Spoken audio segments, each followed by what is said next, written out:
got to kick it off with a killer to grab attention. Then you got to take it up a notch. The Matrix is everywhere. It is all around us. Who are you? I'm Shiva, the god of death. Cells. Interlinked. It's like people only do things because they get paid. And that's just really sad.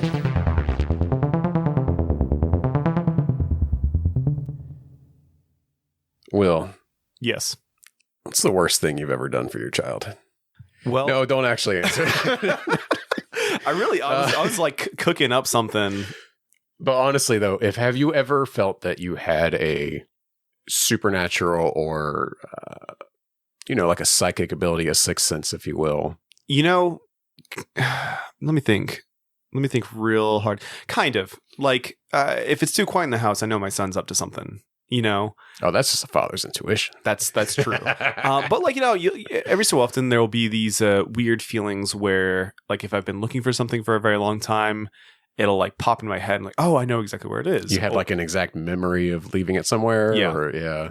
Or something like that. But no, I'm not like, what is his name? Doogie Howser in the Starship Troopers movie. I don't have Neil Patrick Harris. Yeah, Neil Patrick Harris. There we Thank go. you. I was like, I know his name. Yeah. Yeah. I don't have psychic abilities. I'm not, telekinetic. I think yeah. Although, have you seen? I don't know if your Instagram algorithm is as fucked as mine is. I know that it's getting worse because you are friends with me. You influence my algorithm. 100%. Yeah. But recently, I've been getting a video of this guy that's like, I can bend the wind, and so he's just basically like been like pushing his hand towards like paper or like plastic cups, and they'll fall over and shit. And he's like, and I'm teaching my girl to do it, and it was a follow up video, and they're both like pushing paper with like the wind. It's so fucking stupid. But yes, no, I don't have anything cool like that going on. I will admit, or confess rather, to multiple instances, and I was younger. I maybe had just seen Star Wars Episode 1, and I would sit there at my desk at school and like kind of just be like, I'm gonna move this pencil with my sheer willpower. Yeah.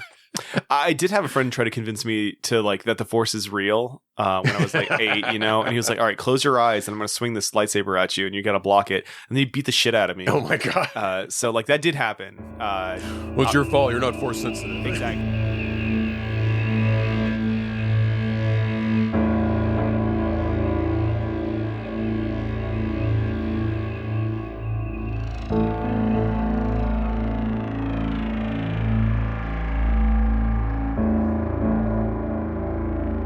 From a friend of the man downstairs, welcome to Debaser, a film podcast. I'm Jared Rusk, and I'm joined by my co-host Will Taylor. On this show, of course, we explore both new and familiar movies as we bring you details and discussion about them, all in an effort to debase the films and ourselves.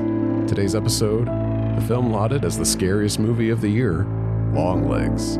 Stay tuned.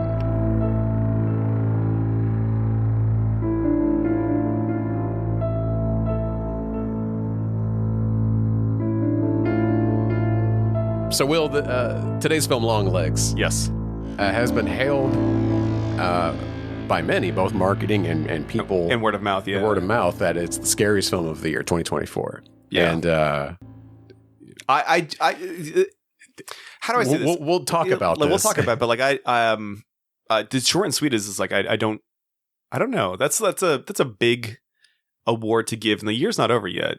It's true. It's not even Halloween yet. Yeah, it's not. But like.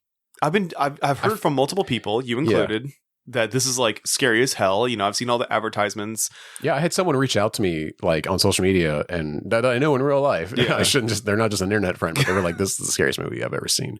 And I know they're bona fide, like they've seen some fucking crazy movies. And I was like, wow. Same with that put some weight to it. Yeah, one of my coworkers was asking me if I'd seen it in Tacoma, and he's the same guy. This is James, who has he sat there one day and watched all of Alex Garland's movies, films, like Civil War and Annihilation, exactly, and Mother, and he's a real. I would like to say he's a bona fide sicko like the rest of us. Yeah, and he was saying like, that movie was fucking crazy. It was scary as shit, but he also like kind of forewarned me that it's not a horror film like traditional sense. It's more of a detective film, and there's like latent psychic stuff going on. I was like, that's really fucking weird. I saw a lot of comparisons to Silence of the Lambs and like Seven. Yeah, he said the same thing. No, and that's completely without spoiling too much of the movie, I'll give the listeners like a spoiler warning when we're just going to straight up start spoiling the movie. Right. This is very similar. It's very much the bastard child of those kinds of movies. Yeah. But I don't know that it quite lives up to it. I feel like it was a little overhyped. And like the marketing did their job because this movie is it made so much money. Yeah, oh my God. We'll get into the real numbers, but like this was Neon's highest grossing domestic film. And it's definitely like a mystery. They don't really give away. Yeah, it's more of a thriller. Yeah. You know, we used to get these movies were a dime a dozen in the 90s. Like we would have like The Bone Collector. Along Came a Spider. Yeah, exactly. Yeah. Like all kinds of movies like this with like where Sam Jackson or somebody or Morgan Freeman is investigating like a serial killer and like creepy things keep happening, but it's not an outright horror film. Right. And whereas I think Silence of the Lambs kind of blurs that line a little bit, like it's in the conversation with horror movies, but it's a thriller. But it's not supernatural. And I think it's not supernatural. I think that's what I guess helps. Maybe what helps put it in that genre. Yeah. Helps this film define itself as a horror movie and not just a normal thriller, because there's that element of the supernatural happening. So this movie is available on VOD everywhere now. So if you're listening to this, you can go check out the film. It took a while. It was making tons of money. Oh, was it? So they weren't going to take it out of theaters like they keep doing with movies that underperform in the first couple of weeks. I didn't realize it was doing like gangbusters. Oh, it made so much money. I had no idea. All I've heard about this film is that it's scary as fuck. It's, creepy as hell. And that's it. I had no idea it was still in theaters for a while. Yeah. It's crazy. Well, yeah, let me get into the nitty gritty here. So Longlegs, it's available on VOD right now. The film stars Micah Monroe, who you will probably know as the lead character in It Follows. Yes, I did not realize that until you told me. I didn't realize it until I was researching it. Half an hour ago, yeah. She does not look... No, I guess it's really she just dyed her hair brown. Well, it's been a while, acts too. Completely different. Because It Follows came out like when I was in my 20s. That was a while ago. It's almost like a decade 2010, 2011 maybe, yeah. It also stars Nicolas Cage, which... I think a lot of people didn't know because he isn't in the marketing, and that was intentional. Apparently, the director didn't want Nicolas Cage used in the marketing, and that's actually why the marketing became so infamous for being what it was, which I'll get into later. It also stars Blair Underwood and Alicia Witt. And the premise is, in pursuit of a serial killer, an FBI agent uncovers a series of occult clues that she must solve to end his terrifying killing spree. The film was written and directed by Osgood Perkins, who also wrote and directed The Blackcoat's Daughter and I Am the Pretty Thing That Lives in the House. Oh, I've seen Blackcoat's Daughter. I've not seen the second one. Right. I think I didn't see the second one because I did not care that much for Blackcoat's Daughter. Yeah, I've heard middling things about Blackcoat's Daughter. I always meant to check it out and never got around to it. So like back when you got me onto Red Letter Media, Jay suggested, he had like a bunch of like horror movie suggestions. I guess there was like an episode where he was talking about a bunch of them, and he mentioned that one and how good it was, and it was on Netflix at the time, and so I put it on, and that's another film. This guy's got a style. Yeah. Right. He likes to start and exist in reality and then slowly add occult stuff until the supernatural is like very prevalent. Yeah. Okay. And that's like a slow burn sort of thing. Okay. And so that's kind of a similar thing that happens in The Blackcoat's Daughter. Mm-hmm. But I did not care that much for it, unfortunately. Yeah. Longlegs was distributed by Neon and had a budget of $10 million, just under $10 million. Wow. And it grossed over $100 million at the box office. Holy shit. This made it Neon's highest performing domestic film to date, beating the likes of I, Tonya and Parasite. Damn. I really liked I, Tonya. Dude, I love Neon stuff, man. Yeah, like, they're really good. They're great. Yeah. And I should say Parasite does hold the record for best international performing movie. Of course. But domestically, Longlegs has a beat. I need to circle back to Osgood Perkins. I meant to add that he is essentially Hollywood royalty. Really? He is related to a lot of famous people. And in particular, his dad was the original Norman Bates in Alfred Hitchcock's no shit. Psycho and all of the sequels, the official sequels. That's amazing. I'll have to tell Haley. Yeah. Or she's going to hear this. What am I talking about? You don't have to tell her. She's going to find out Tell when her. it releases. Yeah. So Longlegs sports an 86% critic score and a 60% audience score on Rotten Tomatoes. Oh, that's typical. Well, horror films, especially critically lauded ones, tend to score a lot lower with general audiences. Yeah, because the a myriad of reasons, but the average voter is stupid as hell. So yeah. Or the median voter, I guess, is what it's the joke. It's. I mean, I can't tell you how many times I've seen a horror movie in a theater, and like the audience turned against it. Yeah, and I'm just like, I'm walking out of the theater like, man, that was crazy, and people are just like, oh, thanks for ruining the movie, or like that movie. You're not allowed to pick another movie, Jim. Yeah, I'll never forget that one. God. You get on me a lot about like enjoying fucking slop and shit, which I do not. If I do, it's light teasing. I do enjoy slop. It's true, but like when it comes to horror, I want fucking pure grade steak, baby. I want a cow that was raised on the farm, for like years and got massages and shit and ate all the good food so that I can consume. Is that like a Megalopolis? What's the new Francis Ford Coppola movie? I think. It's Megalopolis. No, that's not a reference. That's a well-raised steer, right? Yeah, I'm excited. I want to. After you told me about it, like he's all in on it, dude. I want to see it. Yeah, he's like divested all of. Yeah, his, he put his all winery and everything. Yeah, that's fucking cool, dude. Hold on. I want to talk briefly about passion.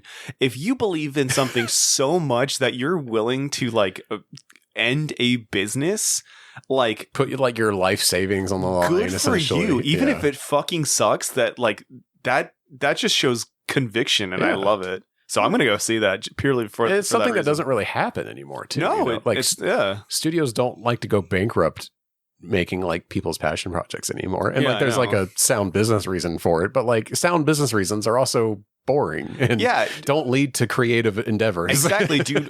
Profit be damned. Let's tell a good story. Yeah, more Heaven's Gate. Less Ant-Man 3 Quantumania. So back to the critical response of Longlegs. No, it's fine. I was happy to do the diatribe. Film critic Justin Chang gave the film a positive review, saying, part of what makes the film so effective is that it doesn't really depend on secrets or surprises. The writer and director Osgood Perkins summons an atmosphere of dread so intense, it's practically spoiler-proof. I disagree a little, and we'll get into it when we get to the plot summary. The movie's spoiler-proof? Yeah. I disagree a little with what he's saying. No, the fuck it isn't. But I do fully agree that this movie has a thick, foreboding atmosphere. Oh, 100%. Dread, Now, conversely, critic Joey Shapiro gave the film a negative review, stating, it's stunning how quickly it unravels into mediocrity after that interaction, how frantically it tries to scrub away any trace of mystery with flashbacks and voiceovers. I will tell you something. Yeah. Haley had the same opinion. Yeah. So it's not in that quote, the context of what scene he's talking about. We'll get into it in the plot summary. Of course. But I agree. It felt a little too forced. I was like, no, I was putting this together already. Like, you don't have to just lay it all out. Yeah. But I'm sure maybe there was like a test screening or something. And then the studio was like, can you just add in like a voiceover? No. I'm not blaming Neon on this one. There's no. It may not have been Neon. Way. I'm sorry. It could have been a producer or something. Yeah. Because I was going to say like, it could have been Nick Cage himself. No. Neon knows who their fucking audience is because they're doing some. They distribute some wild ass movies. Shit. Yeah, exactly. They fucking car movie that we did. The lady fucks the car. Oh yeah, Titan. Yeah, they did Titan. That was Neon, wasn't it? I think it was. Yes, it was actually because I remember being like, I really like what's his name, Neon Demon, that guy. You know what I'm talking about. Well, we had this conversation where there were so many movies that you thought were A24 that were actually Neon, and you were like, well, damn, what the fuck? Like Neon went up a lot in your book because of that. Did. So like they know their fucking audience. There's no way that they would do mediocrity like that. Like that. Right. That just does not seem like something that they would fucking do. Right. So maybe it was an insecurity of the writer and director. I think that's got to be what it is. But anyways, continue. Yeah, I don't want to. Again, we're not spoiling anything just yet. And then over on Letterboxd, user Adam Tyler left this review of Longlegs. That ain't a sixth sense, bitch. That's autism.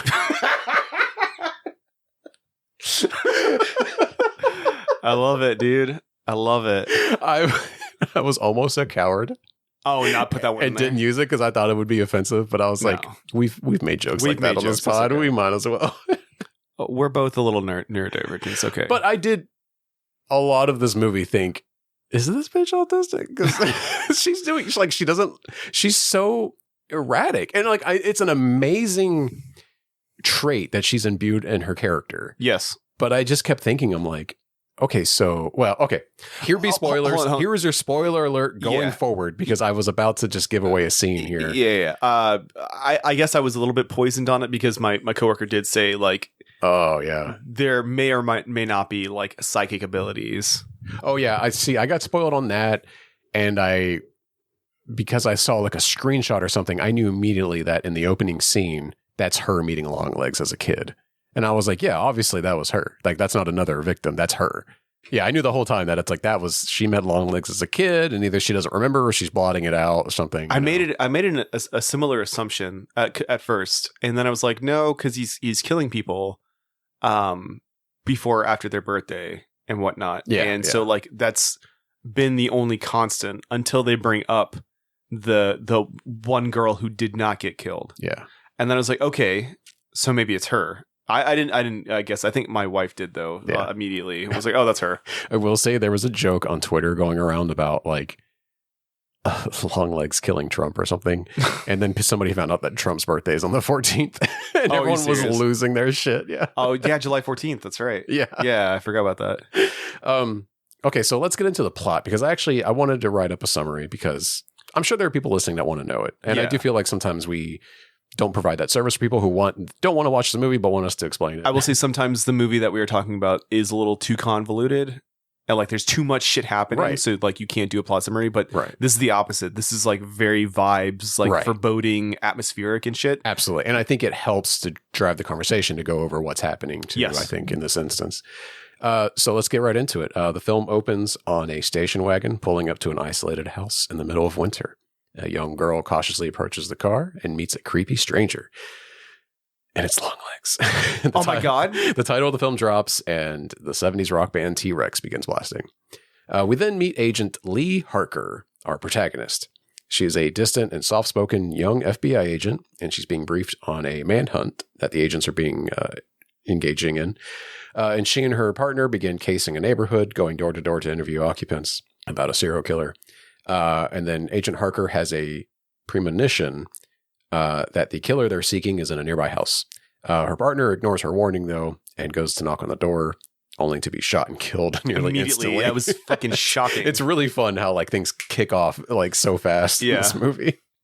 Agent Harker then enters the home, gun drawn, and apprehends the killer, who surrenders peacefully. Now, we get a little bit of a time jump here. They never explain what that case is. Yeah. Like, is he a Longlegs? Like, is he a dad that killed his family? Or is he a separate serial killer? What's happening there? They never come back to this. They never explain it. And all the plot summaries and stuff I was reading, don't even like gloss over this part. Yeah, because it's inconsequential. I think it's more of showing that she has these feelings, these hunches. And I will say, and this might just be like something miscellaneous in the script, but it's the one time that her quote unquote ability works and is not related to Longlegs. I'm disappointed that this case where she catches this killer immediately after he kills her partner, it's never referenced again. We don't understand what the killer is about, what the case is about, if it's related to Longlegs. And it's the only time in the film when her ability is used in something that's not related to Longlegs, at least as far as we know. And what I was going to say is, what was the frame rate of the movie that you were watching, the bit rate? Because I assume the frame rate was 24 FPS. Yeah, it was blocky, right? Because do you mean like where like it's pixelated and like it doesn't? I would actually say it was pretty clear. I liked how crisp it was. Mine wasn't. Okay, so so I felt like there was a lot of ominous. I felt like every time there was feeling that she was having or a vision that she was having, it felt like there was something had to be off in the distance, like way off in the distance. And that's kind of how she describes how it feels to her. Yeah. And she's like, is someone knocking me on the shoulder or something? And Will, I'm going to just straight up say this because I'm going to mention this in the trivia. But nearly every time that she has like her ability tingles or whatever, there is like a demon or like I fucking Satan knew it. Is like you see a silhouette. I fucking knew it. I knew it, dude. There's at least, I think, 15 instances of it. It's fucking horrifying when you notice it. Damn it. Yeah. I'm gonna have to like. I'm so sorry you saw no, it. it's at a okay. low, I'm legit gonna have to like get the Blu-ray and like, I'm thinking I'm going to pre-order it because like I'm like the more I think about this movie, the more I like it. yeah.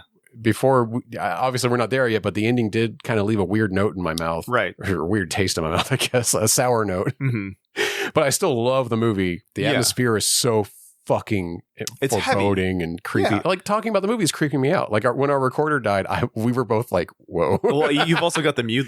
I do have red lights on in this room, Yeah, because I that's want the atmosphere. That's all that's on is the fucking red lights. It's just red, baby. But I could not see off in the distance because the frame rate was so shit. Yeah. But I felt like the camera was pointing at something that had to be there. So the camera work, it's part of like the character in the film because it's immaculate. intentionally making you feel uneasy. Yes. It's amazing. Yeah. Like, it's so good. It is very good. But so like that's what I'm saying is like I think it's less of all of her stuff has to do with Longlegs and more of she has a piece of something ethereal Right. with her, protecting her. She has a larger purpose. A guardian demon in a way, yeah.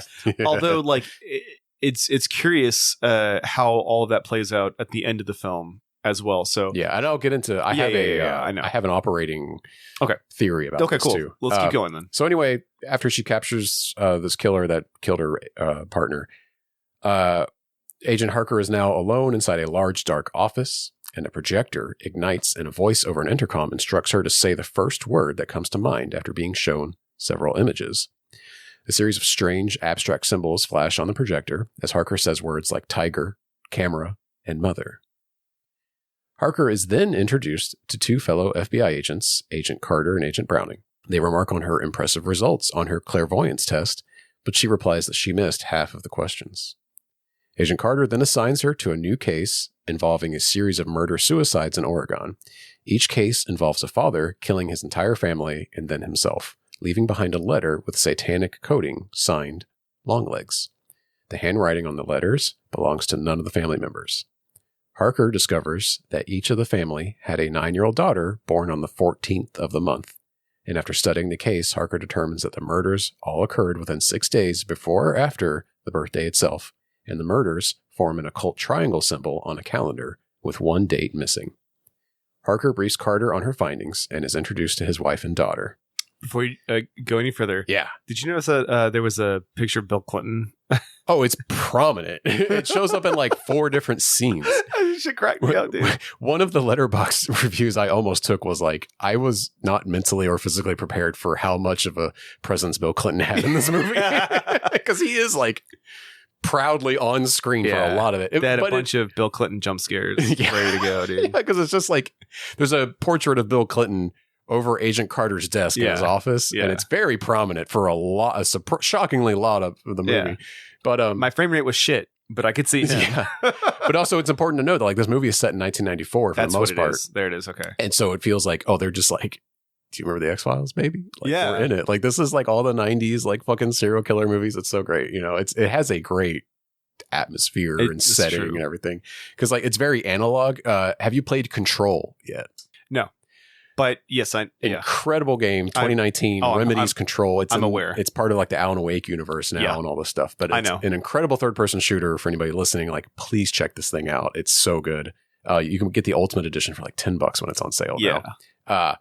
This movie like feels very much like Control in that there's like weird, creepy analog, mid-century office buildings with like FBI agents like trying to solve like creepy shit. Like that's exactly what Control is about. But then also you're an X-Man. It's crazy. Oh, it's tight. Yeah, the character in that is not that dissimilar from the character in this, but less autistic, I would say. I gotcha. Right. So so he, after staying up late studying the case, Agent Carter brings home Agent Harker to his home to meet his wife and daughter. And his daughter very awkwardly invites her to her birthday party, which is coming up soon. Well, because they have the same birthday, or something like that, right? Don't they have the same? They have the exact same birthday. Day? Well, so this comes up later, but you find out that both of them were born on the 14th of the month. Though. Yeah, but we'll get to that. It's not explained in this scene though that they're both born on the 14th.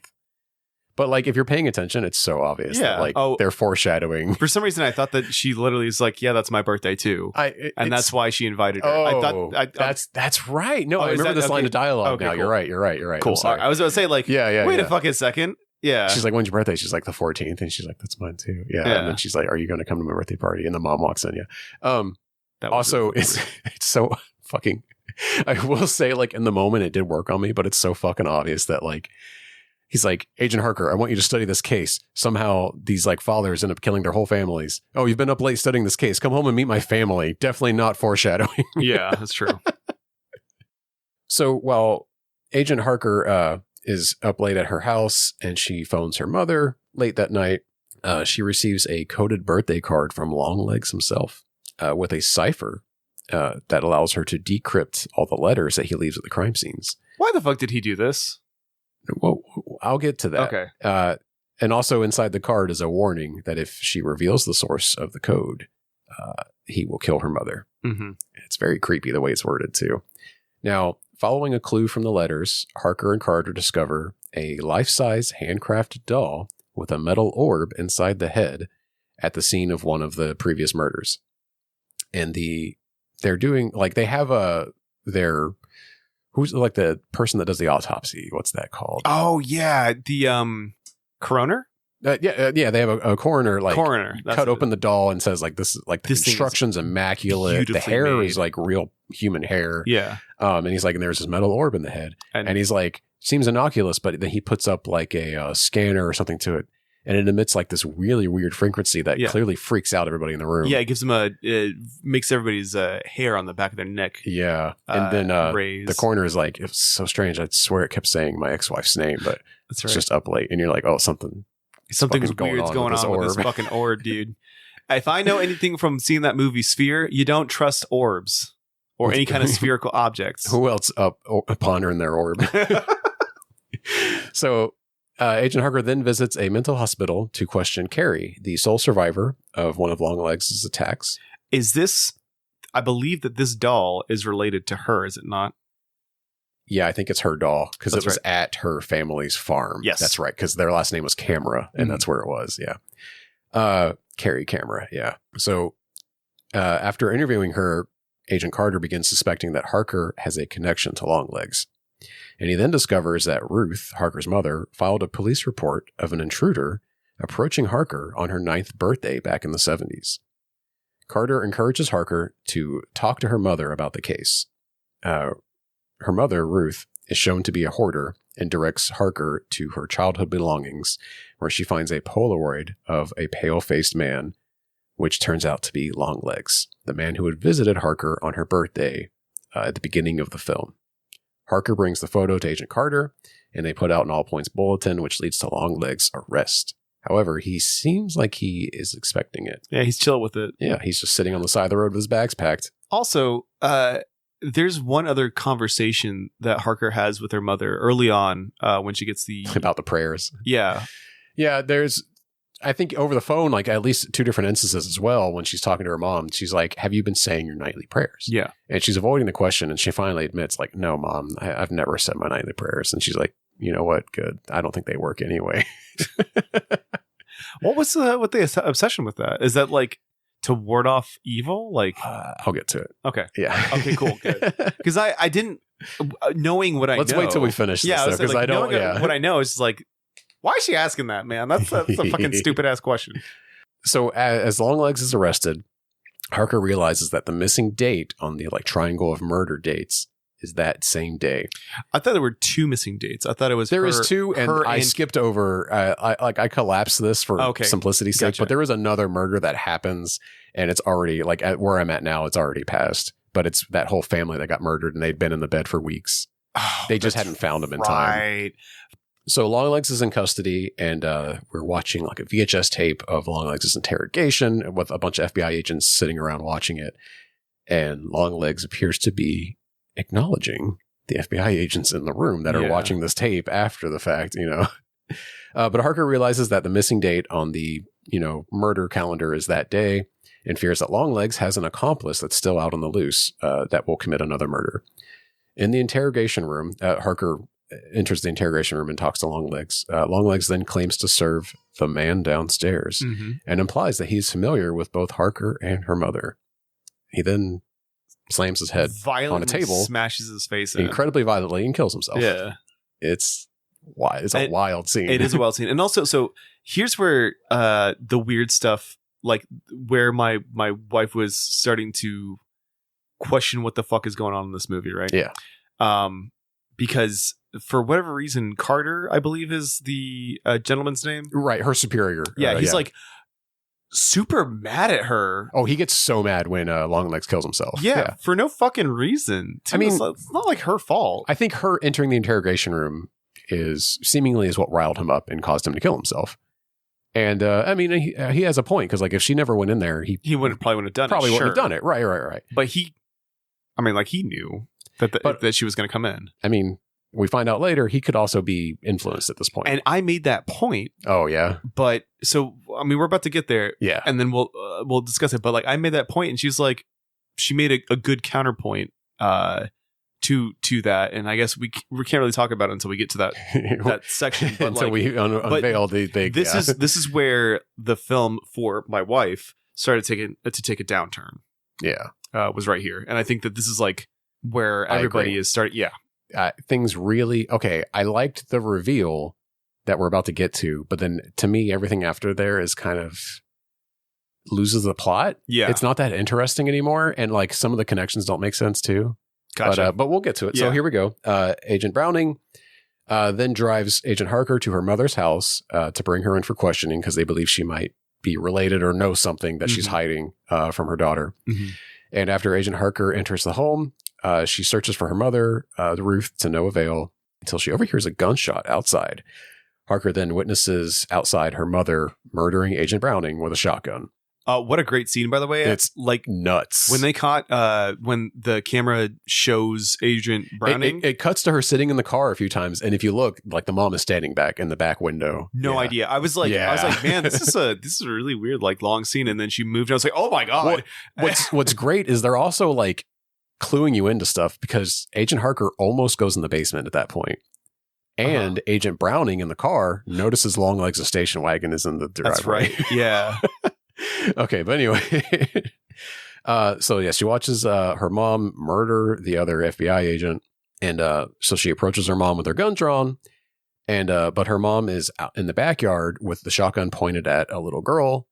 We then realize it's not a little girl. It's a doll that resembles Agent Harker when she was 9 years old.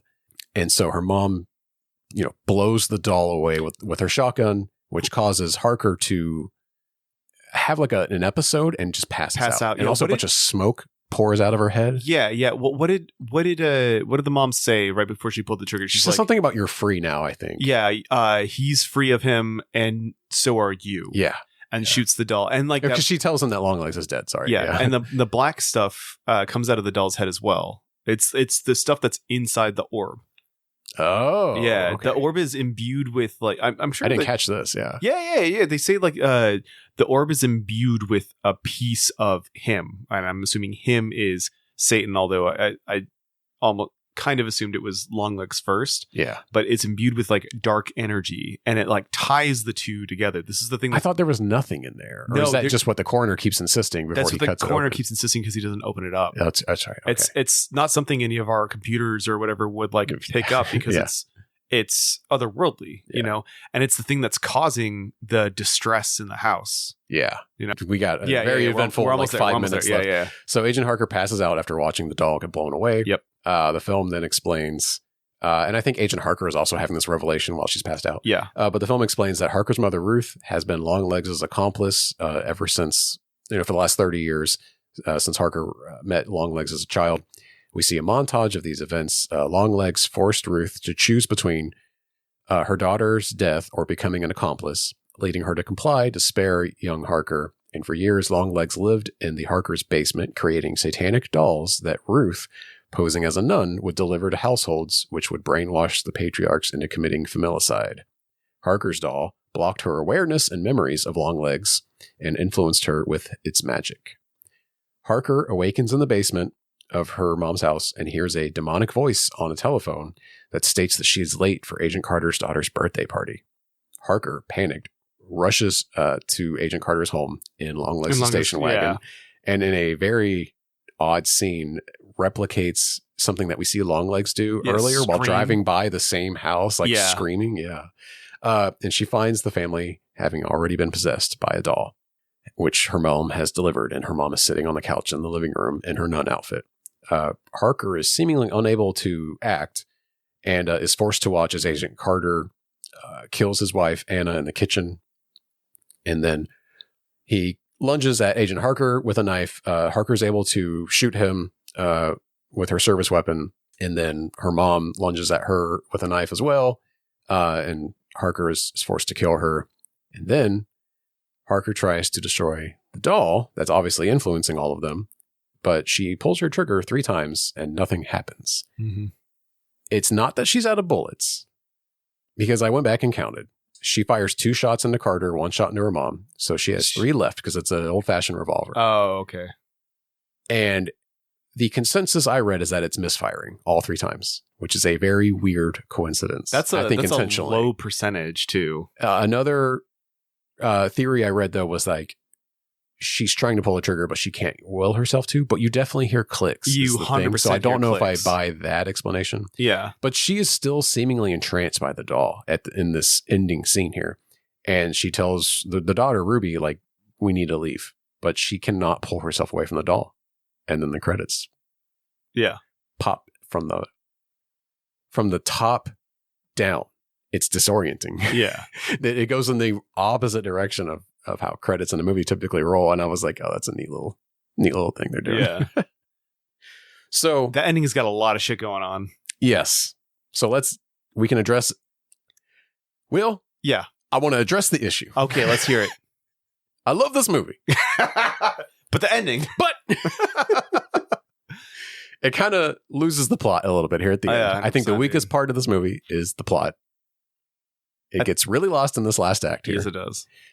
I like the reveal that her mother that Longlegs was in the basement the whole time and her mom was participating. Yes.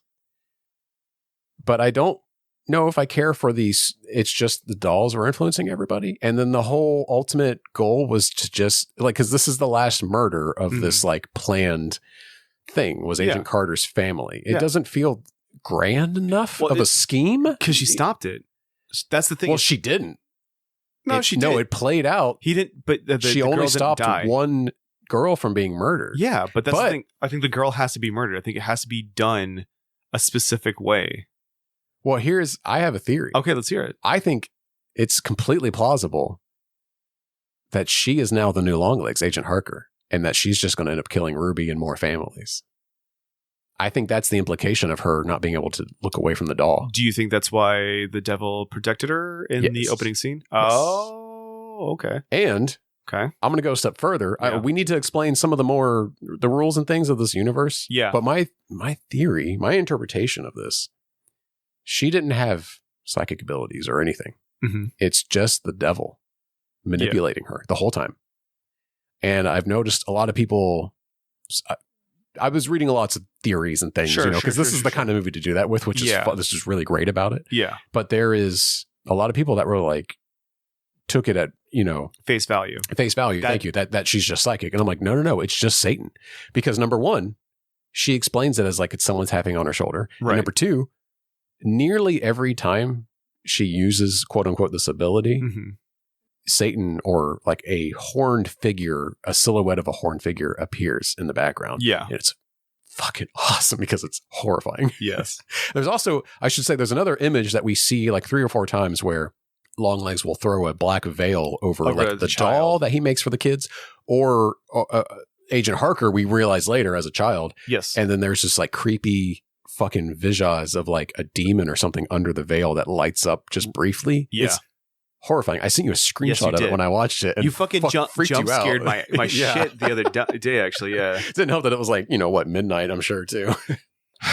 I think I did take this movie at face value. Yeah. But it is very plausible that the devil definitely had like an interest in her, but I wouldn't say I wouldn't like go as so far as to say that she's like the new Longlegs. She's the new pawn of the devil. Right. She's going to kill the little girl and like continue I the think book again. that's something that's meant to linger with you, to be like, ooh, is that what's going to happen? 'cause It's not like it's straight up implied. I think it's like it's an implication. Yeah, that's the same thing. The ending is no. Yeah, the ending is open ended. So anybody, yeah, it's like the top spinning at the end of Inception. I was literally about to say it's just like Well, Inception. I think that's the most obvious one for like our generation. Right? too, Yeah. And so like you could either come to the conclusion that like yes, she's unable to destroy this doll, and this doll clearly has an aura of influence over everybody, Right. and so that she could very well be the next person to do this stuff. The way that I see it is that she broke the chain. This was the last kill of this triangle, and I'm assuming that the process needed to play out. Like her mother was so insistent on like, don't stop them. The wife is already dead. You know, the kid is next. Like, why would the mother jump at her? You know, to stop her. It doesn't seem like that's the case. I feel like I didn't even think about that, because what if the mom is like, if you stop this, you're just going to pick it up, you know, like. So yeah, I guess you could infer that, but the way that I saw it was the devil had taken over the mother as a physical vessel to be manipulated, That's to stop Harker. Yeah, And in killing her mother, she was able to at least stymie the process to where it has to like start over again. yeah. But I guess the presence of evil was still so thick in the room that it kept the doll from at least being harmed. Yeah. It almost seems like these dolls can't be touched like under most circumstances. Like they found the one that was perfectly fine from the family that the daughter didn't die. The cameras, Yeah, and like Harker's mom still had hers. You know, I don't know if that was like, if that's something that existed so that the devil was able to help keep her around to help influence what's going on, and in its destruction, she was freed of his presence. I don't know. Or influence. I don't know exactly what all's going on there, but to me, I guess it maybe it's the optimist in me. I see the ending as Harker breaking the chain, disrupting the cycle and keeping the devil from manifesting itself or creating its grand plan. Although I will say, Bill Clinton was the president during this time, and we got Bush afterwards. So, things only got worse. I mean, we got the 9/11, and then Harambe died, and maybe Harker did do bad things. I don't know. So it's my interpretation that like Agent Harker, isn't psychic, but was instead being manipulated the whole time by Satan or what have you. Yeah. And then during the course of the film, nearly every instance in which she is inferred to be psychic, there's actually a demonic presence being shown. Mm-hmm. She cracks Longlegs' code because he just straight up gives her the cipher. Yeah, he just gives it to her. To me, I'm building the case that like I don't think she actually solved this crime. In fact, she just helped perpetuate it in a sense. Yeah, you're not wrong. All of her work on the case ultimately does not prevent Longlegs from completing the full triangle of murders. However, the film does end with her killing her own mother, Agent Carter, and saving Agent Carter's daughter. However, the abrupt end of the film could imply that, she goes on to just become under the spell of the same doll that possessed Agent Carter, and she may end up killing the daughter as well. Mm-hmm. And this is like, to me, that's like the major flaw of the film, because what is the ultimate plan here for Longlegs or Satan? The implied puppeteer behind all of this? Is it that all of these domestic murders over decades were meant to end with like the killing of the investigating FBI agent's family? The grand design to me seems insignificant in the realm of possibility, with like the not just implied, but full out like supernatural abilities of these like orbs in the doll's heads. I think that like it's supposed to be unknown, because how we are just ants to these gods. How are we supposed to understand the machinations of centuries old beings and whatnot? I think is like the cop out that the director would give you to more or less like, we didn't have the budget to like make the ground literally split open and Satan pop out. No. Yeah. Well, but then the more I thought about it too, I was like, maybe it's creepier that the slaughter of entire families by dad is like never really explained in a natural sense. and like the smallness of like just domestic, violence like this is all being influenced by Satan, and that's not some grand scheme, like a major apocalyptic event or something being happened, because this is Hereditary kind of approaches on this territory where it's like it's about the murders of a family. Yeah, but it's giving payment a vessel. But like nothing on a grand scale really happens in that movie. It's just evils being put upon this family, which is not that different from what's happening here. But it's just different families. So I guess like to me, I'm like, well, what is Satan's grand plan here? You know what I mean? It's like, it's just killing people around the country. And I'm like, actually, that is really creepy. So like I'm kind of defeating my own it's all in theory here. It's all in Oregon. So here's the thing. It's in one state, I guess. Yeah. Once again, you can't really piece together what a god's doing first and foremost. But like, I felt like I think that almost makes it creepier too. Yeah. You know what I mean? Like he's just like, I'm just fucking playing puppets with it's freaks like all games, across. Baby. It's like I'm just getting doing a one up here and there on God's little fucking. Maybe experiment. that would have made me feel better about it too if there was like an implication or like a zoom out on a map where it's like this is actually happening all over the world, kind of thing. Yeah, and once again, I'll go back and say, hey, we didn't have the budget to literally like split America open and have know, but like just like a small set piece sort of thing where it's like I'm getting reports from the FBI that these cases are happening all over. Yeah. I don't know. Maybe that's too grand. I'm thinking too grand. Right. Well, what I was going to say as far as like in Hereditary, giving payment a physical vessel to do as he pleases is a lot easier for him than to just sending weird cryptic messages to his followers to have any kind of influence over the physical. Yeah, where he is now living in the physical, he can do as he pleases.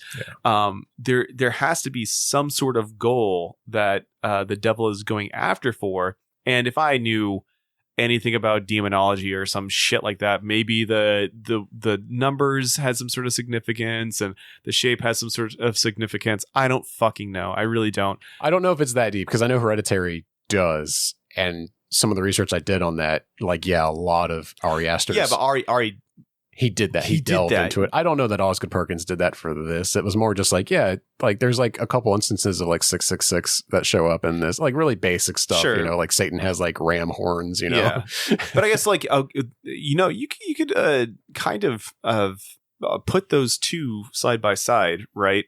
And you're saying, well, with this movie, we enjoyed the atmosphere, the story, and whatnot. It kind of like loses itself in the last thing, and that could be probably because, as you said, the director didn't put in the extra homework to build a better case, whereas Ari Aster is a master filmmaker. And he's hiding things all over the place that you might not even notice your first viewing. He did his fucking homework, and so that makes for a better film. And I guess like coming back to like my wife's comments, was Longlegs, is he able to like start making the families kind of lose their shit before the doll even shows up? Because like once again, I'm talking about how the Agent Carter was like jumps all over unnecessarily mean over this guy killing himself due to Harker being there. And I made the comment like, oh well, he's about to kill his family, he's under the influence. And my wife was like, well, the doll's not even there, like how the fuck is he being influenced? Well, my theory is because perhaps he was exposed to a metal orb in the coroner's office. This is true. And he's clearly afflicted. Like when the coroner like puts the microphone up to it, everyone kind of goes, oh, like holds their head in pain. Yeah. And so like that may have been when it started.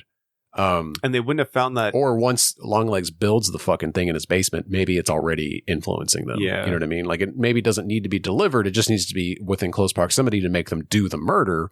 But it starts making the influence like once it's built immediately. Like, I mean, who's to say? That's true. I mean? And you making the case that there's a possibility that Harker's being used as a tool the entire time to get to this point. I think that's like the other reveal is the thing is like she was a tool in this the whole time, Yeah, because they find this doll because of the cipher, if I'm not mistaken. Right, which she would not have found if Longlegs didn't come to her house and literally put the thing on her desk that let her just, decrypt the code. Yeah, because he literally just, it wrote out like 3 lines, and he put in the code, The like cipher what for it, they, and that- she what they figured out decrypted immediately. it, so that it was as plain as day. And then when Agent Carter asked her how she did it, she was like, I just stared at it long enough. Yeah, a lot of discussion. That is one Yeah. thing I will say that's I don't know if it's a good trick or not, but like leaving the movie open ended so people can kind of come up with their own. There's some stuff for interpretation. Yeah, there. I don't know absolutely. if that's a hack thing to do. No, I think it plays out well in this film. But yeah, there's just a couple of things where it's like, well, I'm trying to think what my biggest flaw with it is, other than like, oh, well, this was his grand plan, like to just have the FBI agent kill his family too. I'm like, There's more to it. There has to be more to it. If it even came to fruition, because I'm like, once again, I'm under the impression that she stopped it, right, and so nothing's going to happen. But who knows? This isn't this isn't Red State where the horns blare and the whole cult thinks that the end of the world is finally coming. Have you seen Red State? No, but I know about it. It's like Kevin Smith, like It's just Westboro Baptist Church, right? Yeah. Yeah, Westboro Baptist Church horror movie. It's fucking great. Yeah. By the way. So I got some trivia. Let's hit it. I haven't mentioned some of these things already, but I'll go over them. So a shadowy horned goat-like creature representing Satan is present throughout the film. A total of... You said 15 times? I've seen as high as 15. Fuck, dude. I really need to watch the Blu-ray of this. Definitely 10, though. Yeah. And I went through some screenshots, too, because I definitely caught it like half the time. There are a few that are like blink and you miss it. Yeah, though, too. I felt like it was there. That's like the way it's filmed. There. It's implied anyway. Yeah, and it's fucking horrifying. But the very first one, I think it's the first one, is when she is in that creepy office, like staring at all the evidence laid out in front of her. And it's kind of early on, but it's right when she gets told about the case. Yeah, and she's like, she takes her shoes off and she's just sitting in the middle of the room with all the photos laid out. Yeah.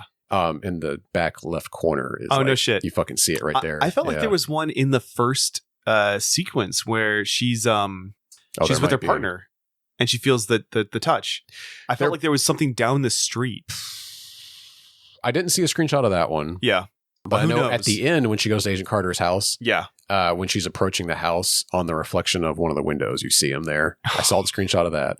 There's another one where sick, dude. I didn't catch this in the movie because the film is literally drawing your eye to one thing and it's there in the background. But when she's in her house that night calling her mom, and she looks out the window and sees a figure, it's way out there. Yeah, it's above the figure is the fucking demon. It's a separate. Shit. There's 2 different things to look at. It's that's that kind of shit is so good. This movie nails that shit. Yeah, but you don't even notice it right the first time you see it. Yeah, that's why I felt like I had to watch this. But it's implied too because like you're just like there's something fucking creepy in the scene because it's so horrifying and it's holding on for so long. Yeah, it's so good at that. Like it's perfect at like putting the camera at just the right angle that you're unnerved by everything happening in frame. You know, and you're just like, fuck, Yeah. There's multiple instances of like when you see Longlegs, or the girls, and like when he's having flashbacks or he's throwing veils over the girls, like you just see it in the background, of course. Right. But yeah, it's there's a lot of articles you can just pull up like every time. Like, did Satan it feel like there shows was one in the room with the daughter when because like there's a baby. Like she's got like a baby doll. Yeah, the little with the veil. And she's talking about how she doesn't like to hang out under that veil. The mosquito I think net, there is one there, but I didn't see the screenshot. But I did read that someone saw it on there. Yeah, so I'm sure someone will find it. I felt like there was something there. Yeah. Because like that was so obvious. It was right there. Well, that whole like bedroom scene is so unnerving and awkward. Anyway, and she keeps shuffling on the bed.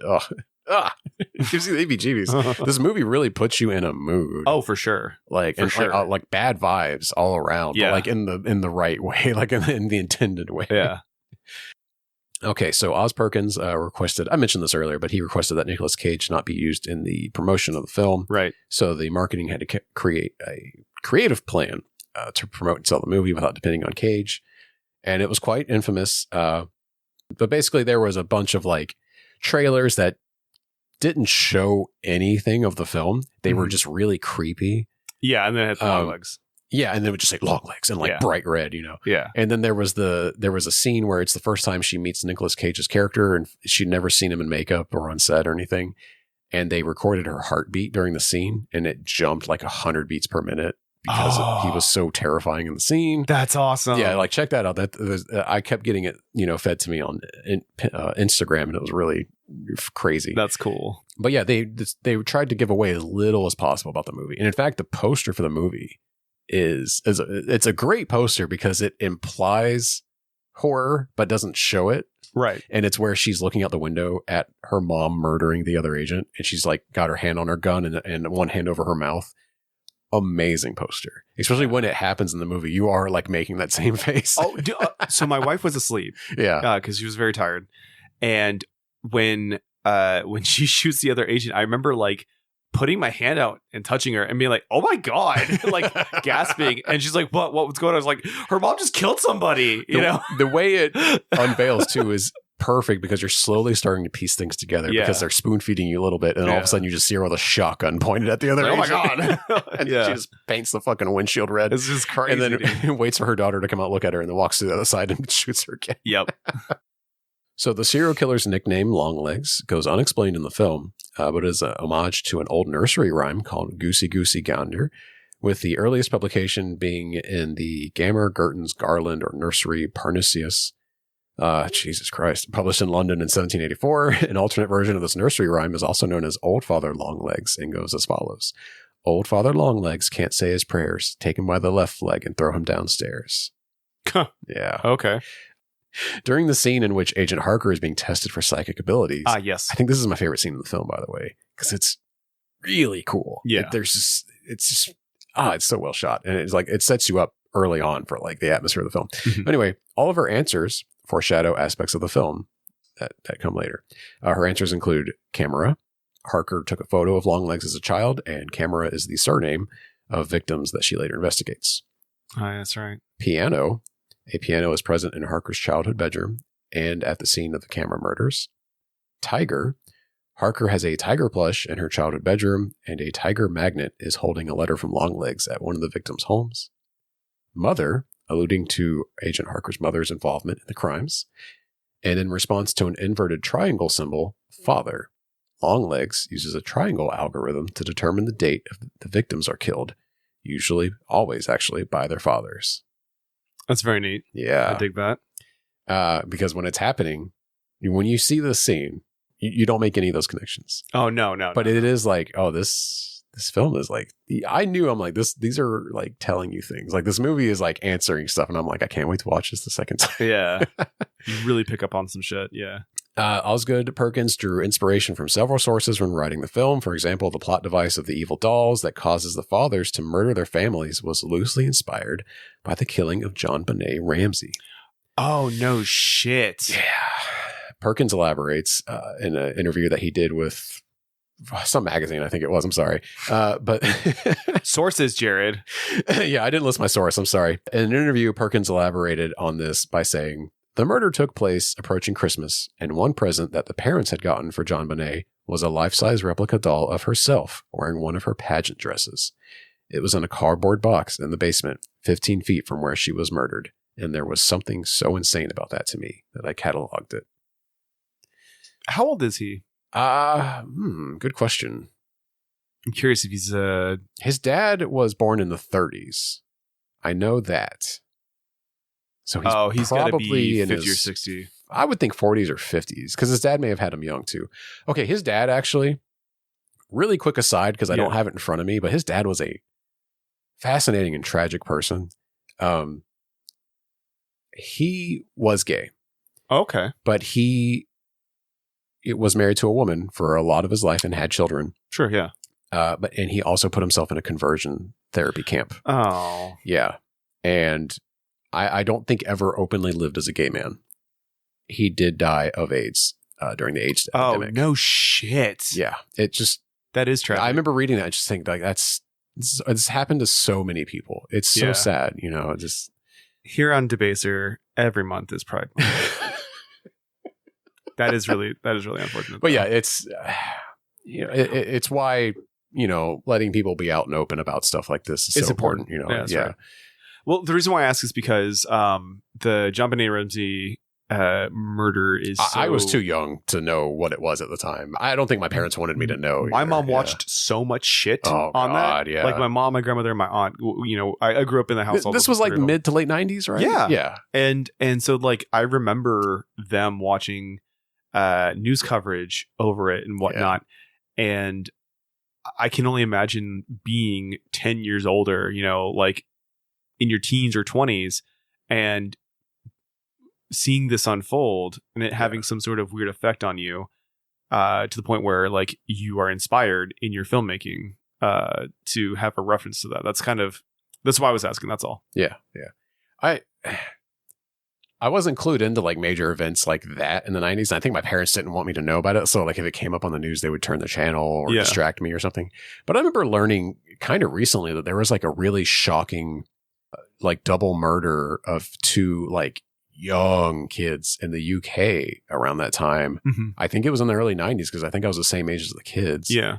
And it like was just tabloid fodder for years because like a bunch of other kids killed like these 2 like 3 and 4 year olds or something. Yeah. I forget the name of the case. Yeah, I know about? exactly what you're talking about. Yeah, it was such a big deal, and like it shocked everybody. It was like a 11 or 12-year-old kid would lure other kids to like the train tracks or whatever and would fucking murder them. Yeah, I remember it was on train tracks. Yeah. I remember learning about it like, recently, and I was like, I didn't know anything about this, and I was like, I bet my parents did not want me to know about this. If I had my wife on the show right now, she'd be able to tell you exactly. She probably heard like read a documentary or listened to a podcast about it. Basically, yes. Do you want to talk about some, because we haven't hung out in like 3 weeks. Do you want to talk about movies and shit? I know that you want to hear my experience on Twisters and 40X. That's true. Will, you did see Twisters, the sequel to Twister, the 1997, 98 maybe, film in 4DX. Yes. A movie format that we have championed on this podcast. This is true. Yes. And if you don't know, now you know. It is the... It's the theater format where you got to go to like a major city, unfortunately. Yeah. But they're going to have seats on like hydraulic lifts. Mm-hmm. They're going to spray you with water. They're going to blast you with a fan. Yep. There's like a strobe light in the theater for like lightning and stuff. Mm-hmm. It's an incredible experience. Oh, there's smells too. There's smell-o-vision. There's smells. They've got smoke. Oh, that's right. There's a fog machine. Snope will come down. Artificial snow. That's right. Yep. But yeah, it's an incredible experience. It makes like a mid blockbuster movie, like phenomenal, a 9 out of 10, like 100%. Easily, maybe an 11 out of 10, depending on the effects. Absolutely. So, Will, without further ado, tell me, how was Twisters? This fucking movie was made for 40X. It's kind of insane, dude. All right, so actually, on the real, if I had not seen this film in 40X, I would have rolled my eyes at a lot of the dialogue, right, and would have been like, that was a popcorn movie. It's just like a disaster film, like kind of a run-of-the-mill thing. Yeah, more or less. Like a Gentleman 6, maybe. Yeah. I mean, it has like a couple of... It's got one really interesting thing going on in it, but it's not like a main theme. Yeah. But it is about how a wealthy venture capitalist is buying up land of the affected persons in Oklahoma for real cheap because they just lost everything. Yeah. And that's how one of the characters got his startup in trying to prevent warn people. Wondering. Yeah. Wow. Because I in the trailer, to me, what's the male? Glenn Powell, baby. Glenn Powell. I think it was Glenn something. Sexy Glenn Powell. Really, really hot right now. He's very hot. Everywhere. Yes. But I was like, is he not the bad guy? Because like, why is he like the super rich like tornado chaser? That's not like rich.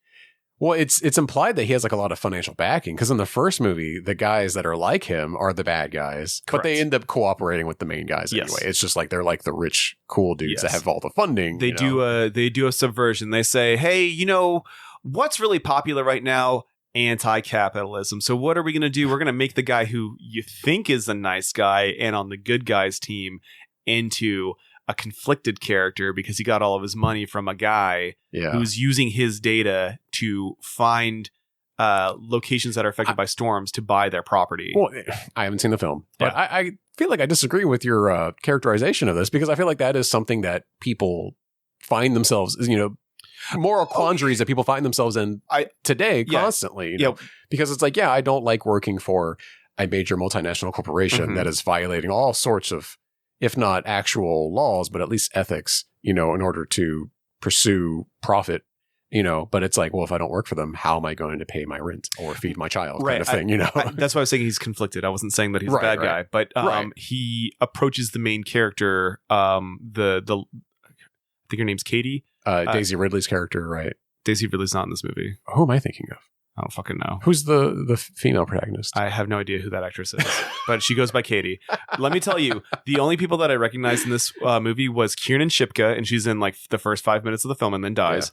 Yeah. The Glenn Powell, obviously. How can you not know who he is? Daisy Edgar Jones. I'm so sorry. Yeah, I got her confused with Daisy. Yeah. Gotcha. And then the guy who's clearly from the Bronx, he's been popping up in a lot of stuff recently. He was in the most recent Transformers movie. He's in a couple other different things. I cannot tell you what his name is because I don't care. I don't recognize anybody else on this list. Is it Anthony Ramos? I think it's Anthony Ramos. Yeah. Yeah. Okay. Anyways, so he's getting funded by this, rich landowner guy, to develop technology that will help warn people when a storm's coming so that they can get to safety. Have enough time to escape or get to the basement. He wants to save lives, but in order to do it, he's got to work with the devil, essentially. Like a major landowning capitalist. Yeah, and when kind of thing, he approaches this Daisy, the Daisy girl, with hey, you can help me save lives. I have this business that I started up, and so he gets her to storm chase again under false pretenses, and then they build Glenn Powell up to be this goofy storm chasing cowboy Yahoo guy, as a dude who profits off of or makes storm chasing look sexy, and so because of that, there's a lot of other people that try to do it, and he's putting them in danger. But in reality, he's also a meteorologist who has this gift of, finding tornadoes and uses all the profits from his YouTube stuff to help local communities who are affected by the disasters. He puts money back in, whereas the other guy takes money out of the communities. It's that's the only interesting that's happening in the movie. Yeah. The rest of it is fucking stupid. Basically, much like the devil helps Harker in this, the main character lady, she can basically predict when a tornado is gonna happen because she's just so in tune with nature and whatnot. Well, not through statistics and science, or I mean that there's a part of that too, but okay. she can recognize wind. Changing and moisture levels and whatnot just by standing in a field. Oh, okay. It's whatever. That's not that far-fetched, but I guess I have to see how it's implied in the film too. Yeah. But the film really was just a PSA on what not to do during a tornado. They straight up in the opening scene, an F1 becomes an F5, which is the most destructive type of tornado. Yeah. And the protagonist and her friends are trying to get away from it, and there's an overpass, and the girl straight up says not an overpass, that's the worst place to be in a tornado. And then there was boy meets girl, boy falls in love with girl, a lot of cliches. The movie was a ton of cliches, what not to do when a tornado is in your area, and this one interesting thing about how capitalism is bad. And that was it. Yeah. Oh, but anyway, so as far as the 40X experience goes, it was fantastic. That's what I wanted to ask you specifically. I'm so sorry. Yeah. No, you're fine. I didn't mean to go through the plot real quick. Yeah. You know how when we were talking about Avatar 2 and you were somebody definitely sat in the theater and took their time. It felt very intentional. Whereas I've been to some 40X movies where Kong a little bit where it's just they're just I don't know, fucking flop the joystick for this. Yeah. The person who programmed the 40X thing was 100% intentional in every single movement of the chair. I've been reading this on Twitter. People have been praising it as the perfect 40X movie. Every effect that happens in the film is spot on and representative in the chairs. There's certain lulls in the movie where nothing's happening. There's just a lot of exposition, and so the chairs are doing nothing. Yeah. But a scene that I was praying that I was going to remember because I have really bad memory. But I was after it happened, I was please, for the love of God, when I talk to Jared about this film, I need to remember this part. And thankfully, I did. Mm-hmm. So there's a part where Kate, our protagonist, is having a bad dream.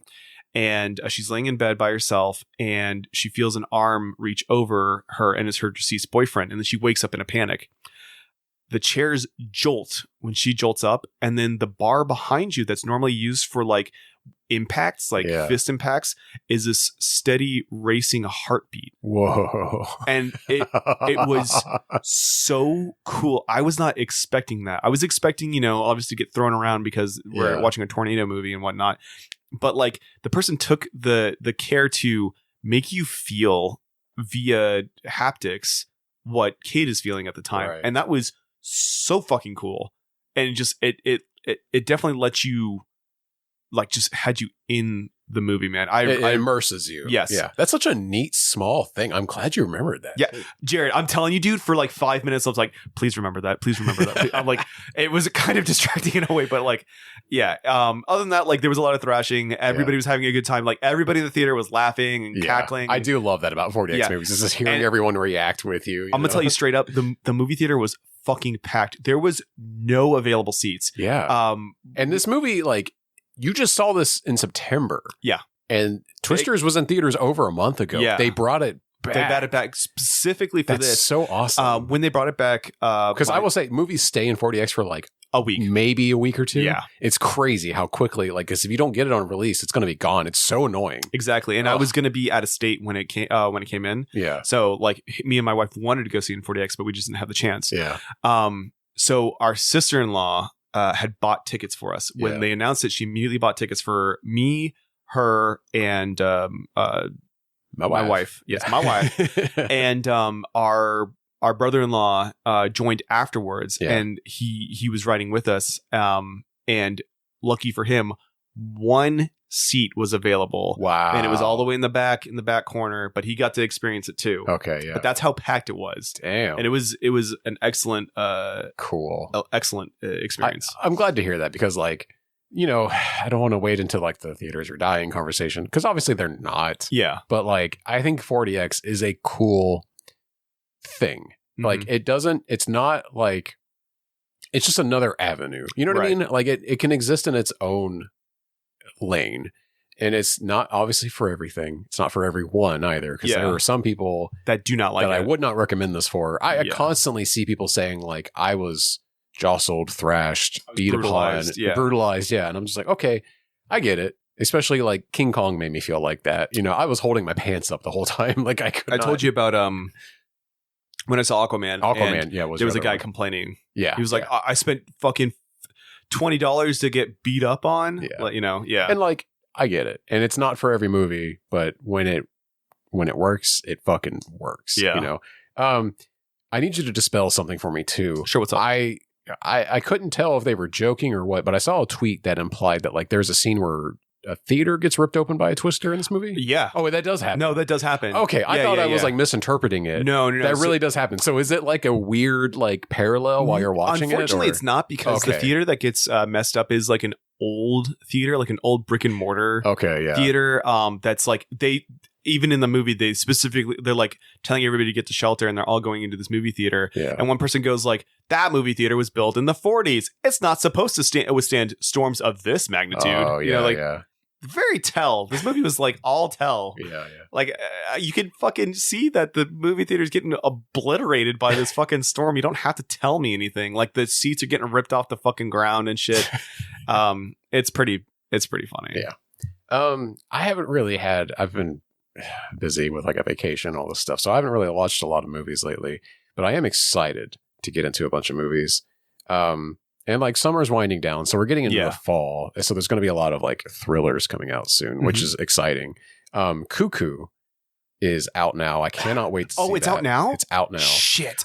You know how I know it's out now? How? So during the DNC, Trump tweeted, "Where's Hunter?" referring to like Hunter Biden. Yeah. But Dan Stevens, co-star of Cuckoo, retweeted this and said, "Hunter Schafer is in Cuckoo in theaters now." He's in it? I didn't know he was in it. Yeah, Dan Stevens and Hunter Schafer are like the leads in Cuckoo. Okay, I don't know much else about it. I just know it's a horror Nick movie. Cage is in it. No, he's not. He's in Longlegs. I thought he was also in Cuckoo. No, he's not. But he says the word cuckoo a bunch in Longlegs. I got these two movies confused for so long, Will. Fuck you, Jared. I know. When the trailers were coming out. I'm fucking beat you up after this. End the pod right now. I'm gonna. Why?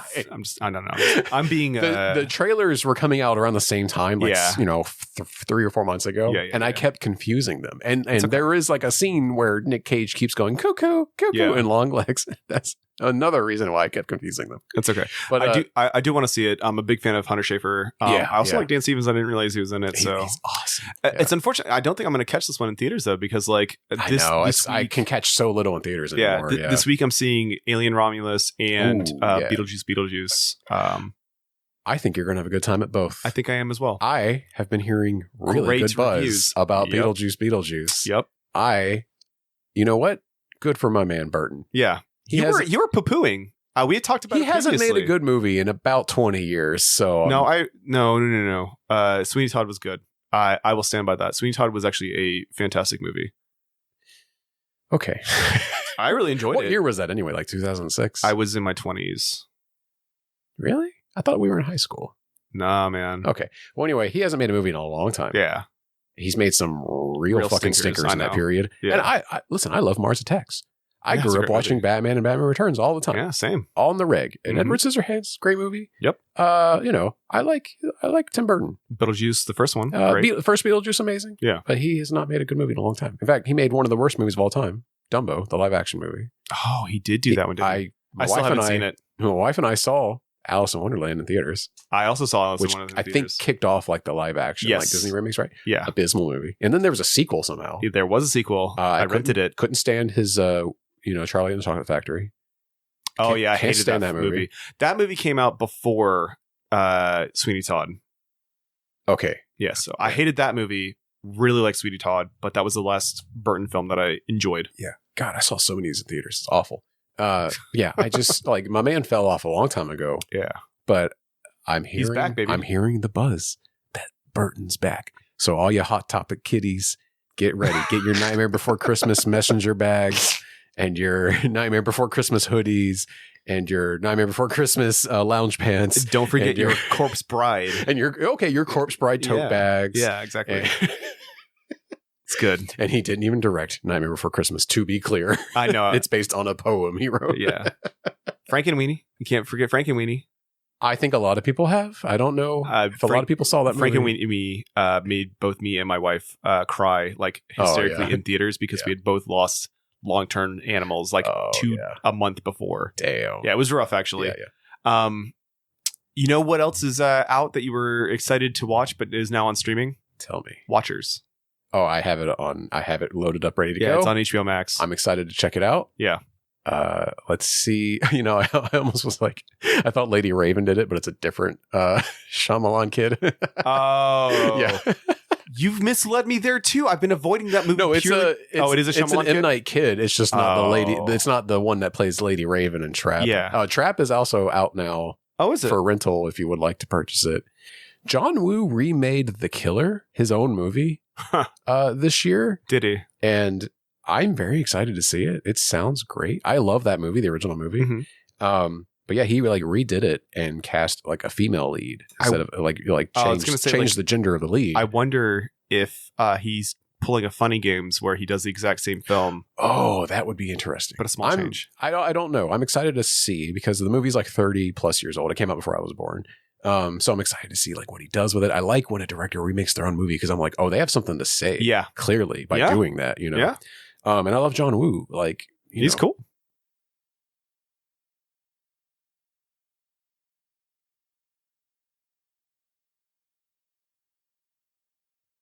Well, folks, I think we're winding down. That's been our show. Thank you for listening to Debaser. If you enjoyed this episode, please subscribe to us on your podcast app and follow us on social media by searching for @DebaserPod.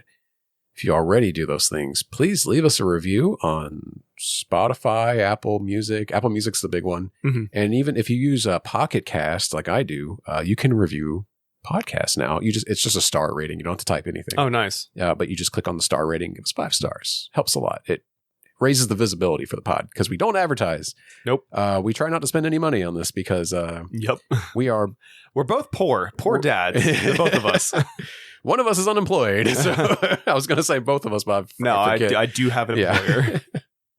But Will, my wonderful co-host, it's me. Do you have anything to plug today? Yes, I have 2 things. First thing, hey, Space Marine 2 comes out next week. Oh yeah, by the time you're hearing this, it's out. It is out because this releases next Wednesday. And if you got it, I am your de facto battle brother. I need you to send me a friend request. Do you want to give out your PSN screen my name? PSN screen name is Great White Snail. I know that kind of sounds racist. It's not. I never thought of that. It's a play on words of The Great White Whale, which is an album from this band Secret and Whisper. check them out. They're not a band anymore, but every so often they like to tease us that they're coming back. Great album. And snails are my wife's favorite animal, so Great White Snail.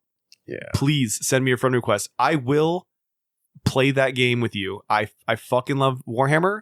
This is a video game all about Warhammer. You get to play as the iconic Space Marine. It's going to be fucking great. Please. I'm begging you. I will say the co-op, I think maxes out at 3. Yeah, so you might already have 2 people lined up for that. I have more than that, but but yeah, PvE is 3 players. PvP is 6 players. There will be private lobbies too. So you, me, and 10 other goofballs can get into a room together and scream heretic and traitor at each other for the Emperor, engulf them in pain, all that other shit at each other. It's gonna be a great fucking time. Yeah. Plug number 2: if you got HBO Max, check out this docuseries called Chimp Crazy. Oh no, it's fucking insane. Hold on, have you heard of this? Oh, I saw the trailer and everything. Yeah, brother. Yeah. It's the first thing when you open HBO Max for like the last week. It's the first thing that pops up. Yeah, Jared, I have rewatched the first 2 episodes at least once, and the most recent episode dropped last night. Yeah. Jared, this is the fucking craziest thing I've ever seen. Like, it's way more crazier than fucking Tiger King because it's releasing traditionally like shows should. Yeah. And the anticipation, the tension, oh my god, it's so fucking good, and it shines a light on something that definitely needs to be more prevalent, and that is people owning these fucking exotic chimpanzees. Animals. Oh yeah. And these things are like insanely fucking strong. Doesn't it rip somebody's face off? So that's actually a fun thing that they've been doing, right? The first episode set up the plot and what's been going on, and that's the overarching story, and it seems like every episode afterwards is going to have a reference to a case in which a chimp went crazy, like brutalized somebody and the first one was that very famous case of Carla getting like a part of her jaw ripped off, her brain is exposed, she's missing her eyeballs. It fucking insane shit. And Jared, there's a ludicrous twist in episode 2 that both me and my wife at fucking 11:40 p.m. were like, holy fucking shit, you're gotta be kidding me. So watch this stupid fucking docuseries. Episode 3 is out right now. By the time you hear this, I'm sure it'll be episode 4. I'm fucking telling you, man, it's nuts. It's nuts. It's nuts. I wouldn't go out of my way and plug something that clearly does not need my fucking recommendation. Yeah. But if you're listening to this and you have not seen this show, go watch it. It's crazy. I'll give out a couple plugs like that too. So if you're on HBO Max and you're done with Chimp Crazy or whatever, check out Ren Fair. It's 2 words, Ren Fair. It's a short, like 3-episode documentary about the world's largest Ren Fair festival in Texas.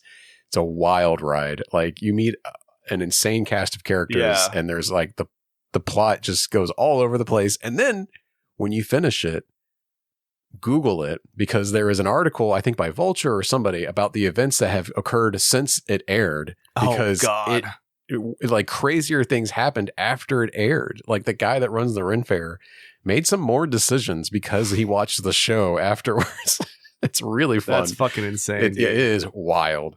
It's basically about like a bunch of theater kids like backstabbing each other. It's wild. But and then I want to give a shout out to a show that just got canceled. It's called Outer Range. It's on Amazon Prime Video, whatever the fuck that thing is.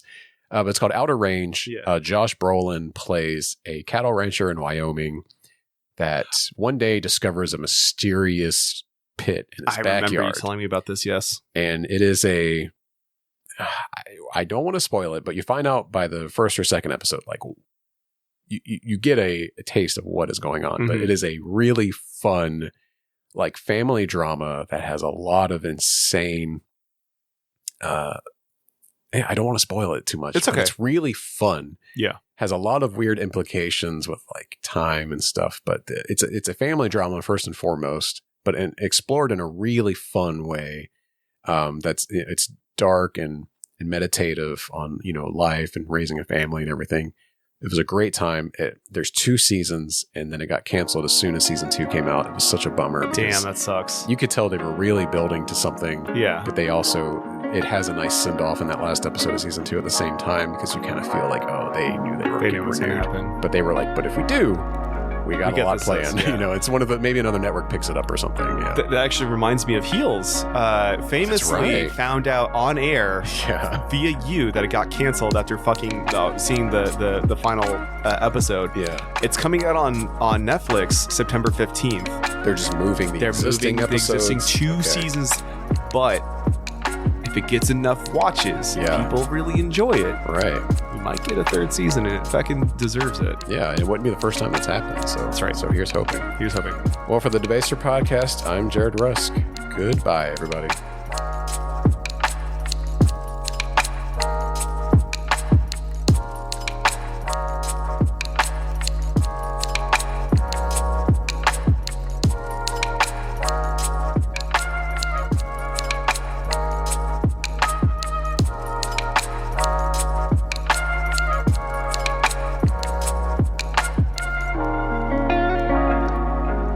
Debaser is hosted and produced by Will Taylor and Jared Rusk. Want to email the show? Send it to podcast@debaserpod.com. Want to help us out? Please leave us a review on your podcast platform of choice, especially Apple Podcasts. If you write a 5-star review of Debaser on Apple Podcasts, I may read your review in a future episode.